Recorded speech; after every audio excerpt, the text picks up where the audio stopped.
we look at the past, I would hope we can get inspired by looking at the craftsmanship and looking at the details and long to build better because we see beautiful things like this. Why are we so enchanted by the arts and crafts era? This is the Brent Hull theory. But if you compare 1900 and 2000, the similarities abound. Victorian style, okay, and the McMansions are very similar, okay? Victorian houses were done during a period of a lot of growth in the middle class. The Industrial Revolution was making people be able to afford a lot more things and want to buy more things. The Industrial Revolution made the making of brackets and millwork and all those things very cheap and very accessible. McMansions, the internet revolution, right? You have a lot of new wealth coming up because of the internet. You have a lot of fake products being coming onto the market with new technology. We'll talk about those. The change in the role of women, we'll talk about that in the magazines and how they're doing. But the desire for better craft and well-made things, I think, is happening today, right? The Yeti cooler is an example of that.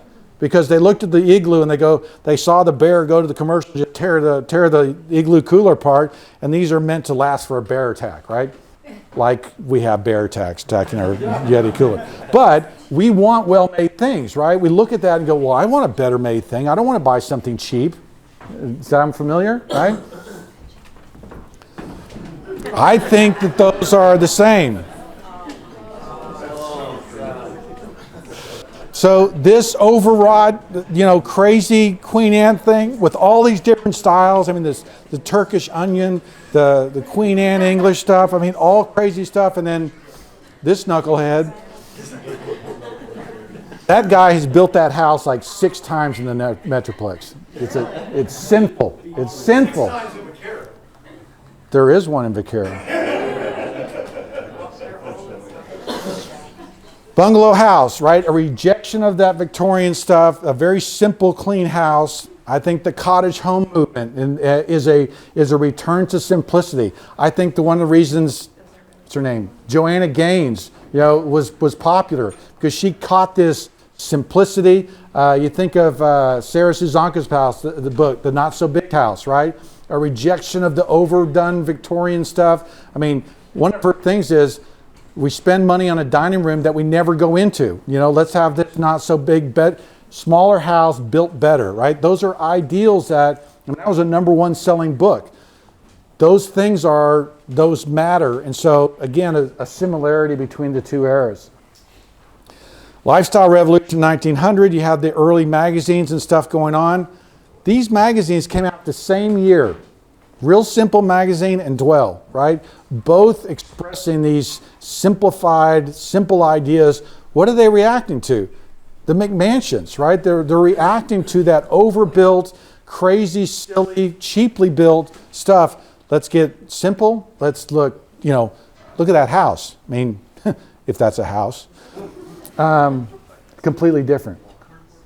And then I would argue that the Morris chair, the infatuation with, unpainted, clean line, let the beauty of the wood come through, is that, right?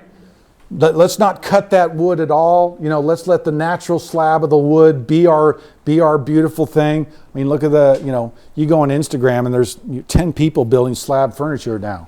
And so it's those same ideals. So that's the reason why I think that we are, so enamored by this, because we think the same thing that they thought 100 years ago, right? We're like, I don't like that. I don't want to express myself that way. I don't want to be over the top. I want to be simple. I want to build honest things, right? And so that's why. That's my theory. Anybody buying that? Yes, sure. So lessons to take home. Work on this design philosophy if you're a builder, if you're a homeowner, if you're about to build a house, if you're thinking about that. If you're remodeling your bungalow, okay, there is a story, there's a narrative there that the new things that you put in, if you're going to put in a kitchen, okay, it probably shouldn't be ornamented with carving on it, right? And so there are ways to, infuse that same ideal, that same design philosophy, that story into your projects so that it doesn't look like 10 years later you come in and go, oh yeah, they did this 10 years ago. I remember that tile, right? Yeah. It's the same story, it's the same ideal.